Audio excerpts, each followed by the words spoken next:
1933 में पेरू की एक 5 साल की बच्ची जिसका नाम लीना मेदीना था डॉक्टर के पास लाई गई जब उसकी मां ने उसके पेट में एक अजीब सी सूज देखी। पहले यह समझा गया कि शायद कोई ट्यूमर हो, लेकिन डॉक्टर्स उस वक्त होश और हवास खो बैठे जब पता चला कि बच्ची 7 मंथ्स प्रेग्नेंट थी। दोस्तों, अगर आपको ये मालूमाती वीडियो पसंद आ रही हो तो एक छोटी सी गुजारिश, चैनल को जरूर सब्सक्राइब करें, लाइक और कमेंट करना मत भूलिए। आपका सपोर्ट हमें और बेहतर वीडियोस लाने का हौसला देता है।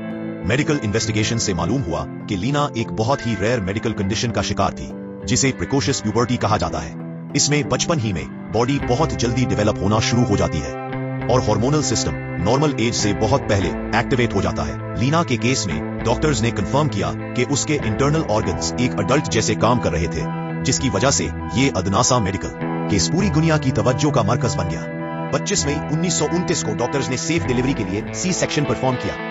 बच्चा बिल्कुल सेहतमंद पैदा हुआ। उसका वजन 6 पाउंड था और उसका नाम जरार्डो रखा गया उस डॉक्टर की याद में जिसने सर्जरी की थी। लीना मेदीना का केस आज भी मेडिकल हिस्ट्री का सबसे चौंका देने वाला और सबसे यंग मदर का डॉक्यूमेंटेड रिकॉर्ड माना जाता है। साइंस के लिए यह एक बहुत बड़ा पजल था और हर मेडिकल जर्नल ने इस पर रिसर्च की। 25 में वजन 6 पाउंड था